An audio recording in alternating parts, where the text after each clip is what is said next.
I would like to give the word to our foreign guests. There is Florian and Andrew already said a little bit about themselves. There is still Hans and Johannes and Eli, because I just want to show you that international tour companies, people with huge experience, have interest in Dagestan. So if you could, if I can give you the microphone and you just introduce and say a couple of words. Dima, great project. Please give us more information. Like, I mean, sign me up to the team if I might be helpful. Like locally, we're ready. Yeah, I mean, it sounds really interesting, and it's. I think don't forget to send a link for Planetaru for donation. Okay. Yeah, it's really valuable and one of these steps we need a long time ago.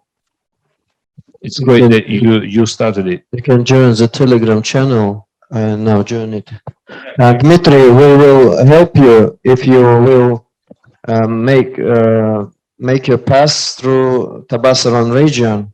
I wrote in the Telegram channel, and I think many local people will help you, and local administration also will help you if we will warn them. And I think you will have no problems with your route. And very interesting, beautiful places, caves, fortresses, and interesting natural things you can see there. I think we would help you. Thank you. Actually, it was one of the first ideas to make it through Tabasaran regions, especially because of the carpets, of course, and because you have so many really nice small villages which nobody knows about. So I joined the group, and we will try to help you. Great. Eli, maybe could you share a little bit, because you are living here in Dagestan usually. Greetings, everyone. My name is Eli. Locally, I go by Ilyas. It's a little bit easier. I'm an American. Right now, I'm in Maryland in the U.S. And looking to return. So I moved to Dagestan in 20.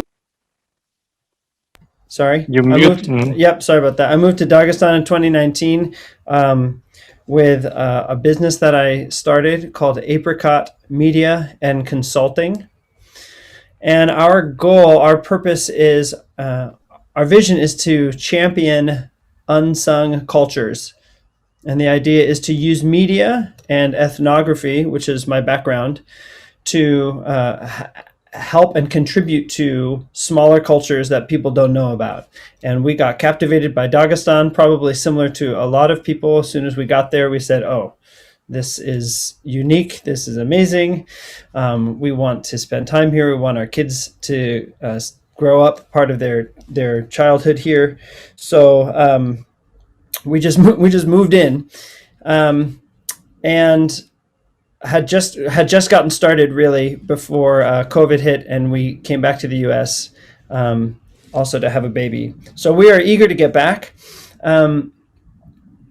I'll just tell you a little bit about kind of our vision. Like I said, we use media, video, filmmaking, audio recording, and currently with Andrew, podcasting, to give us a chance to get to know cultures intimately, to experience them, and to also use the tools of ethnography and scholarship to really understand a culture, not just on a surface level of, wow, that's amazing, but to understand at a deeper level how locals understand it. And then to take that and to share it with the kind of the outside world. So we see ourselves a little bit as a bridge because we're outsiders. We speak English. We're also can get by in Russian. And we just see that that's a potential way that we can serve locals in Dagestan. So I'm not a tour guide, and it's not a tour business, but I work closely with Andrew, and I've started to get to know more tour guides. But I think we're a really ideal partner for some of you guys because we can make connections. And, you know, Andreas, you were talking about your unique value proposition. our desire is to find to hear from locals what is unique about you, and to share it, and to make a film or make a recording or put something out there that people on the outside can relate to and get a taste, sort of like an aroma of, wow, that's really different. So we're available, as soon as we can be there in person, to partner with any of you who would be interested in working on producing media, anything from simple marketing or, a social media stuff, all the way to documentary style projects. It's a way that we can really advocate for the region that connects with people quickly. So I'll put a couple links in there. We just got CaucasTalk.com. Someone just put the link in the chat. So Andrew and I also twice a month for almost 4 years now have been releasing English language podcast episodes featuring the North Caucasus.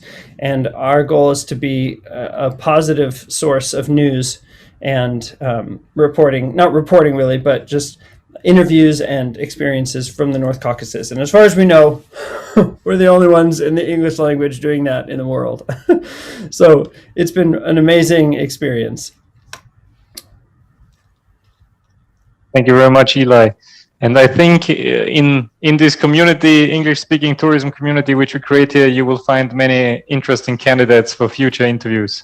I don't doubt that. I already participated in one. Yes, a few of you have. Hey, Basira, I didn't realize that was you.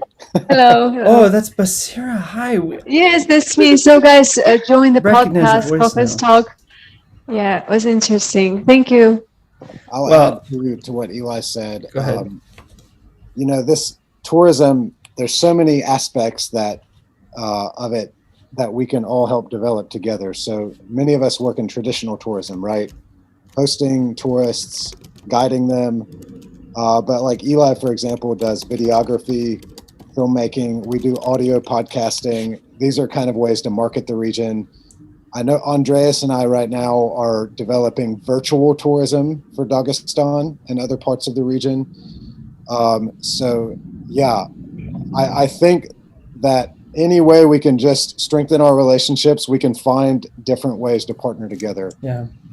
So even for me, seeing 20 of you in this room, English speakers who work in tourism in Dagestan, that's like a gold mine for me. Like, you're the people I want to get to know, So thank you for what you're doing. I will add something Dima said to us once on an interview we did with him. Dima really is one of the experts on the North Caucasus. He's traveled and worked in the region a long time. And we were really pressing him, well, what makes the region unique? What makes it better or more unique than other parts of the world? And he said, the destinations, they're pretty good. The architecture, it's, above average. The mountains, they're beautiful, but there are lots of beautiful mountains in the world. But the one world-class thing the North Caucasus and Dagestan has that nobody else has is hospitality. This is like the thing that sets apart Dagestan from everyone. So I would really encourage all of you in your work with foreigners or even Russians, focus on the hospitality piece, because this is what you have nobody else has. And this is the thing our tourists, our guests always talk about when they leave. Is I cannot believe how well we were treated by the local people. Thank you. Hans or Johannes, would you also like to add a couple of words? Heiner, sorry. Just a moment. Okay, good afternoon, everybody. Greetings from Aachen. I'm a tour operator since 20 years. I hold 2 diplomas, one in geology and one in tourism. And I have been abroad since the late 70 years. And I saw many developments, especially in Thailand from the beginning of 1980, in China from the beginning of 1982 up to now. And it is very amazing to follow your discussion and all the knowledge what is brought in by Andreas and Marta. But I go back to the basis. The basis question is how to bring up tourism in Dagestan. And if we try to find answers, not only one, there are many answers. I remember to a German writer, he said 110 years before, he said, now we are able to travel everywhere in the world, but we have to think about it if it's worth to go there. And this is a key factor of success. Is it worth to go there? That means for your destination, you have to compete with 180 countries in the world. You have to compete with thousands of regions. So you have to find out your competition edge. This is what Andreas showed in the workshop. You have to analyze it, your competition edge. If you have this competition edge, then you can look to the neighboring countries like Georgia, Armenia, Azerbaijan. 3 different countries, 3 different tourist arrivals per year. And you have to ask why it is so. So there are a lot of questions. But the first approach is, if you are sure which kind of tourism you want a tourism for statistic, or you want a tourism for the locals. If you would like to have for the locals, then the administration, the political and the locals must come together. And then they create a strength. And if they know exactly what they offer to the guests, then they can look for the guests. And this is what I have learned in this workshop. It is very good what Andreas did. So my advice or my recommendation is find your authentic way of tourism. It's very important. And this authentic way of tourism is also the handicrafts. If you have artists in silverware and wood and silver combinations, I can remember when I was on the information tour to Senegal, a Senegal tour operator asked the government, why do you don't ask for a prize to recreate the handicraft sector? Because millions of handicrafts look all the same. So there is no competition. There is no exchange in ideas. It's only standard. And if you are standard with competing with other countries, what they are successfully did, you cannot copy this. You must go your authentic way. This, for me, I have heard from Dagestan many years ago when I was on the Silk Road, and I want to visit the Caucasian countries, but it was not able. It was not possible to go there at that time. So I have seen Armenia and Azerbaijan. Georgia, I will visit this year, as well as your country or your region, Dagestan. But the most important thing for me is to give the answer, is it worth to go there? And I hope it is. And this is also, I wish you very, very good luck to compete the future. Thank you. Thank you.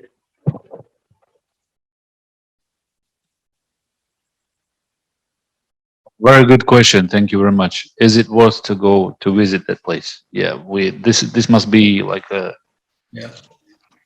always we have to walk around and build our offer around. When you asked me to say in 3-word task, I wrote the same way: adventure that was visiting. Heiner, would you also like to share something with us?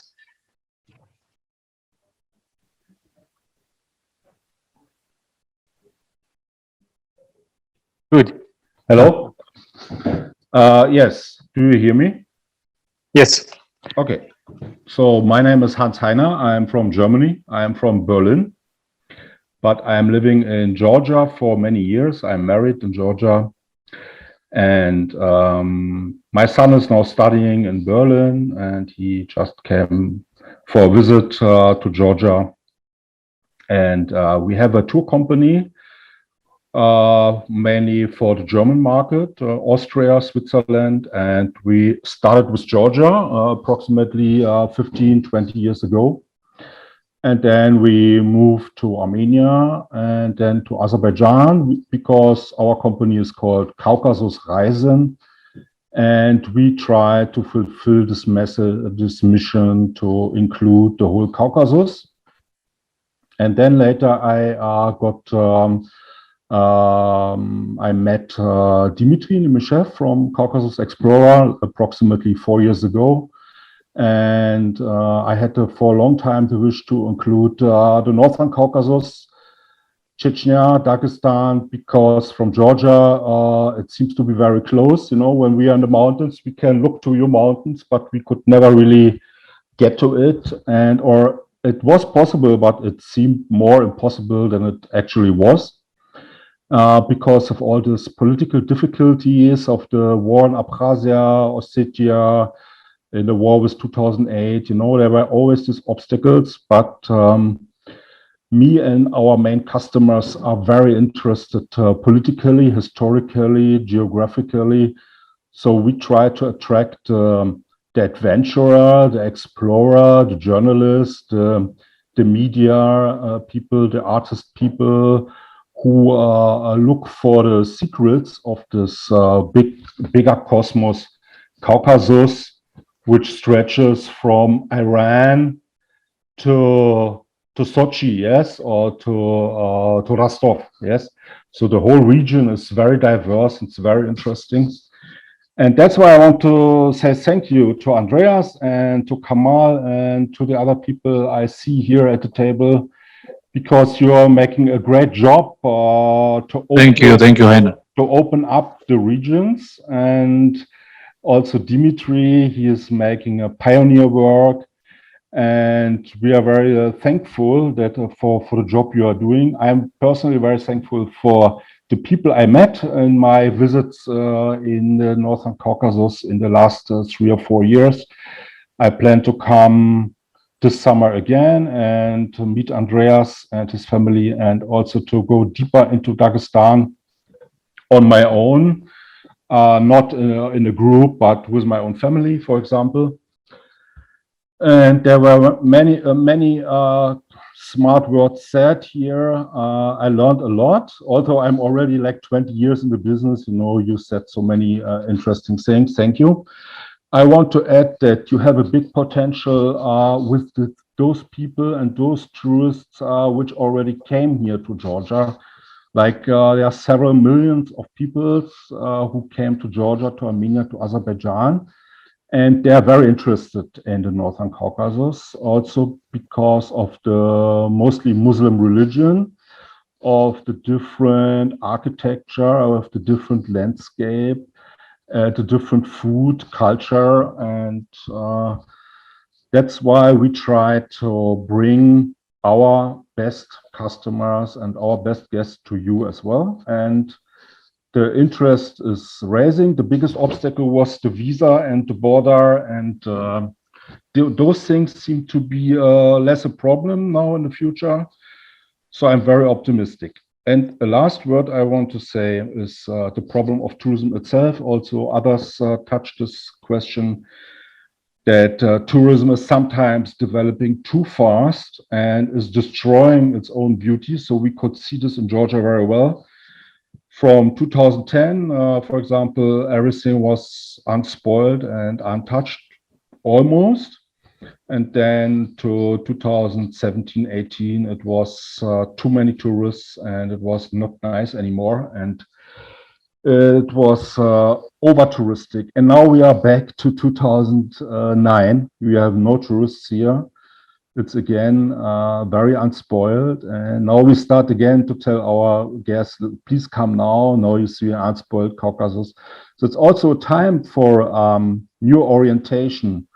Where do we want to develop and how we want to develop? And in the last years, often it was already a secret tip to tell them, yeah, go to Azerbaijan, you know, it's unspoiled, or go to southern Armenia, you know.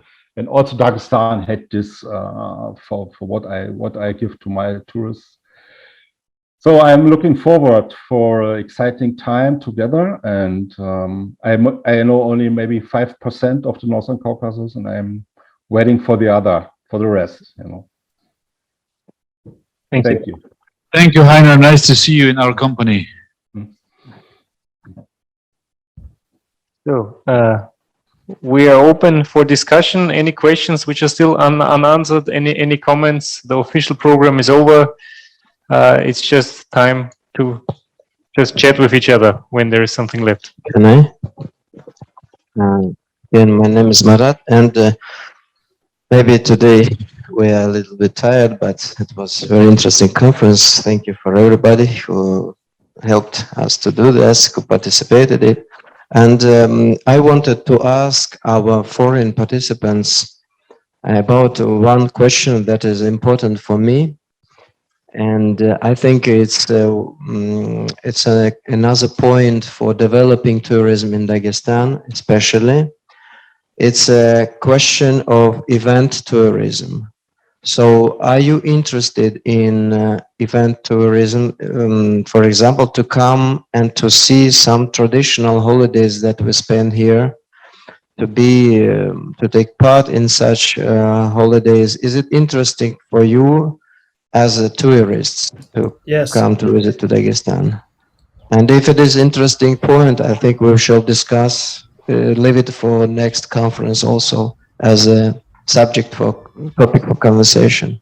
So please, your comments. I think we have to prepare some calendar for the traditional. There is a calendar. Yeah, there is a calendar from. I mean, there is a calendar from Ministry of Tourism. Yeah.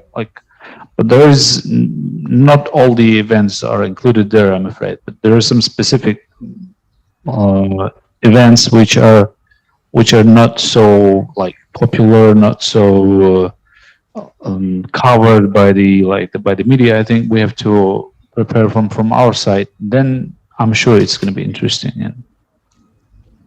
Yeah, I'll add. I think we took a group of Russians from Pyatigorsk to Ingushetia for Marhaj. It's their 3-day celebration after Ramadan every month. It's kind of like their local visit your relatives, Ugastit всех time. And even for nice. even for the local Russians, for them this was like, it blew their minds. It was so interesting for them. So even doing this for Russians, I think, is a great idea, this event tourism, but definitely for foreigners. Foreigners would be that would be a nice idea. I mean, you just gave an idea for even for the Russian tourists from all the other regions would be nice to, and it would be very nice bridge for intercultural communication as well. I have a comment on that. I agree. That I think anything you show a foreign tourist is going to be amazing to them. I really do. I think any local event at sort of any level will be really well received because it is just so unknown to most foreign tourists. What Dagestan is like. As someone who has studied ethnography, I'm sure I'm not the only one who would think this, but you talked about, or it was just discussed, spoiling the natural resources with tourism. I think this is a cultural risk also, and there needs to be care taken. I think that the local events are free to retain their true character and do not become purely something that serves outsiders. Now, I am an outsider saying this. It's not my choice. It's your culture. You can do what you want with it. But I do think from other examples, it is easy to try to capture a cultural event, freeze it, and make it into a production that in many ways loses authenticity. I think that is felt by tourists, and I definitely think that is felt to the detriment of locals. So that's just maybe a possible warning, to keep things just as they are, for what they really are. That would be my input. Absolutely agree. That's what happened in Balkhar, right? So in the beginning, Balkhar, it was a just nice small village celebration of first pharaoh, and now it's, I don't know, it's commercial thing which absolutely lost its meaning. It's no meaning in this celebration anymore. It's just a crowd of people, no, very, very Soviet kind of thing. And I think the same. I'm sure Marta will say the same. We should first talk to locals and explain them what will happen if they will just invite everybody. Just explain them which choices they have and let them choose. That's it. And we should understand that if we just ask locals, do you want other people to come to your celebration? They say yes. How many people? Everybody should come. And but they don't understand what does it mean.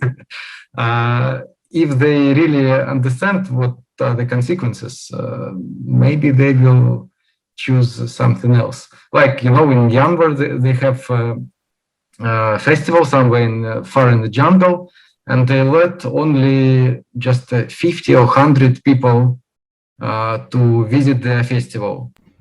So something like this, just to interrupt Dimitri, if, doing a little research on kind of best practices around the world for this kind of ecotourism would probably give a lot of ideas for how to open this kind of sector up. Yeah. And in some cases, tourism can be really great. For example, in Shatli, you have Igbe Festival, right, which don't exist from 28. And tourism can help to revive this festival, because I don't know, do you know about Shatli, when part of the village want to revive the festival and part of it don't want? And just bring in, I don't know, tourists to this festival, maybe will change mind of those people who are against it.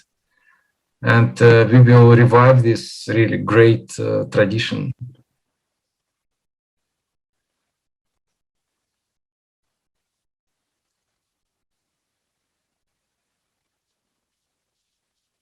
So I said it before, just we will keep in touch in the WhatsApp group. Yeah, this will be our main channel of communication. Everything will be made available, which was said here today, all the recordings, all the slides, everything. The contacts which you filled out, I will make a big sheet so everybody gets everybody's contacts. This is how we continue. Just a heads up, September, probably 27th of September, we are planning the follow-up conference. I know here in Dagestan we don't plan that far ahead, but just to let you know. We have already people interested who want to make this a really big event, and this makes me very happy. Otherwise, it has been a very long day. Everybody's hungry, I think, right? Yeah. Andreas, can I just say one thing? Huge. I think everyone should have really, really huge thank you to you for getting everyone together, for the energy that you wanted to create, for getting people over, and actually for today, because it's been an absolutely fantastic day. I think for all of us joining from all over the world. I think it's fantastic. So thank you for putting it all together. Welcome. Thank you very much, Marta, and everybody. Yeah, it was not only me; it was a whole team of people who put energy in, starting from our hosts here in the Energy College, Vadi, Kamal, Ilgama. It was a team effort to make this happen, and thanks very much to everybody who contributed. Thank you, Andres. You were the inspiration for you and your family. and everybody is there, like on the other part of the screen. Thank you very much. Hopefully, we can see all of you in Dagestan personally, and you're as Dima said, everybody has to come to Dagestan. Everybody has to come. I think you've done a fantastic job advertising it for us and encouraging us to come today. Thank you. Good. We'll call it a day. Okay. See you soon. See you soon. Take care. Hopefully, like post-pandemic, we'll have like very great conference, big conference. Thank you, guys. Thank you. Best wishes. Thank you.